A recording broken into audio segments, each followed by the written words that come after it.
Hello, I'm ArchieLuxury and welcome to the great news segment, Modern Dilemma. And this segment's proving very popular and the preliminary ratings aren't too bad because Archie's plugged a few duds in his time and we want Modern Dilemma to be a very popular segment. Okay, now, the Battle of the Arseholes. That's right, the Battle of the Arseholes. And I can only be talking about two watches. What watches attract the biggest arseholes around? And there's only two watches which really come into play. And that's the Rolex Submariner and the Omega SeaMaster dive watch. They attract the biggest arseholes around. So let's set the scene. Okay, we're in early 30s. We're middle management or higher management in a pissy firm. We think we're important. We're now married. We may have a child or two.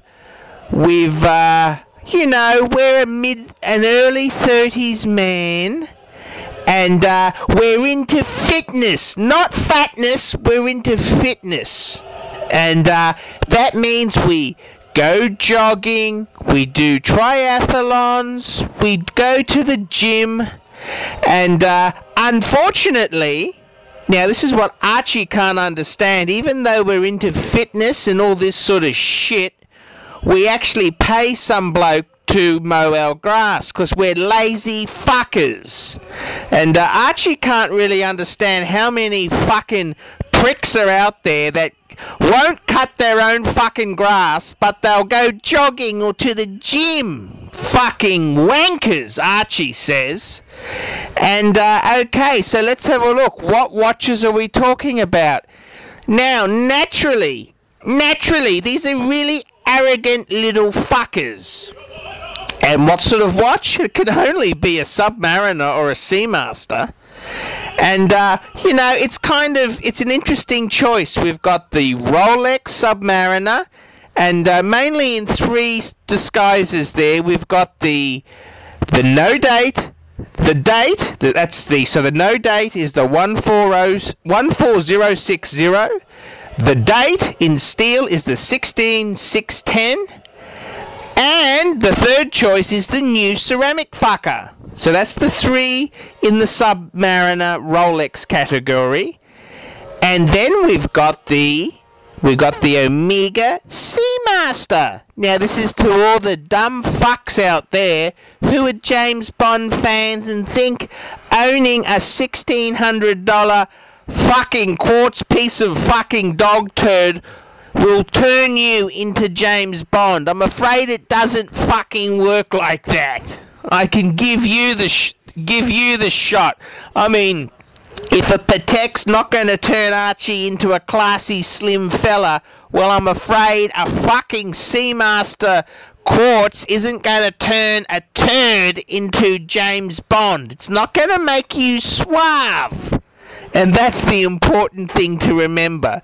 So comparing these two heavy hitters and the dive watch, that's probably the most, the reality is to our marathon man, the biggest diving and biggest swimming resorts he'll do is fucking in the shower, and also in the holiday he goes to the resort pool and spa. That's about the biggest fucking diving expedition our asshole fucker of a punter will be involved in.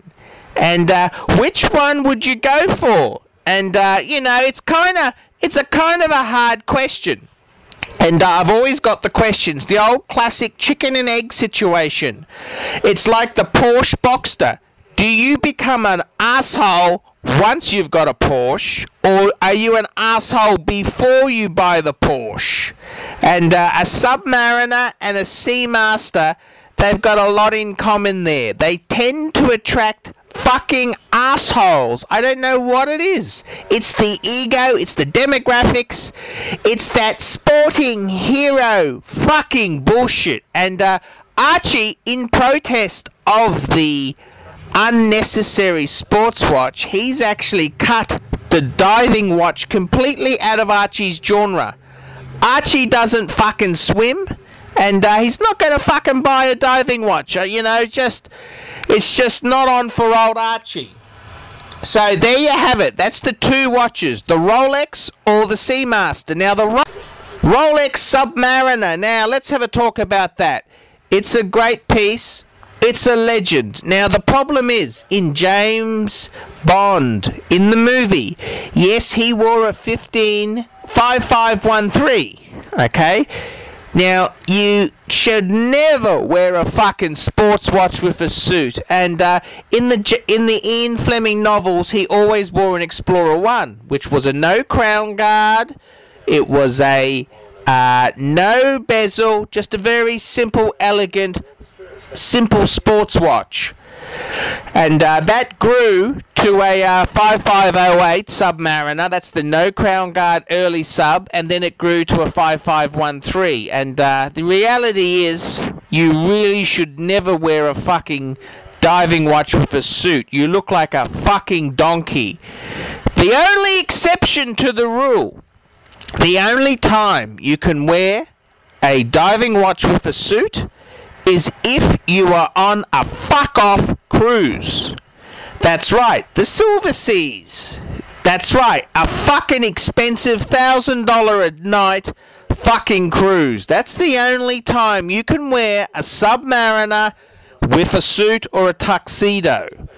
So that's the Rolex side of things. And now we're going to talk about the Omega SeaMaster. Now, no other watch can bring assholes out of the woodwork like an Omega SeaMaster. And it comes in two shitty variants. Do you want shitty ETA automatic, or do you want shitty ETA quartz? And it's really quite pungent.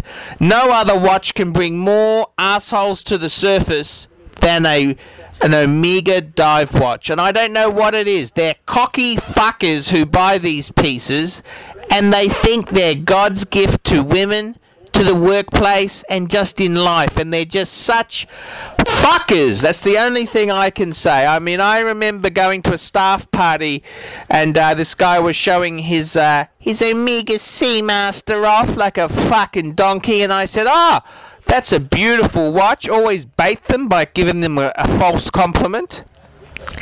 And then I turned around and said, "Hey, do you want to see something fucking amazing?"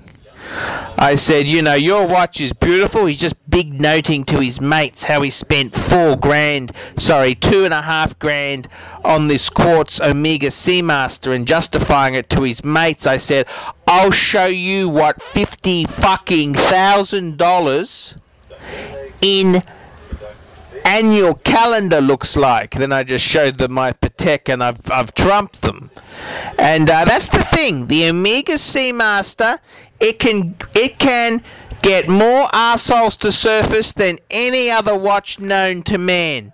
And I don't think it matters whether you go for the quartz or the automatic. They're both shitty fucking ETA based fuckers fucking movements. Okay, so there we have it. So which watch of these here, of the two, the Omega SeaMaster or the Rolex Submariner, which one would I recommend in this tussle? Well, you know, it depends how much. I mean, the Rolex is considerably more expensive than the Omega, but the Omega does have many things going for it. And let's be honest, whether you buy the Rolex or you buy the Omega, you're still going to be a fucking asshole. So it doesn't really matter.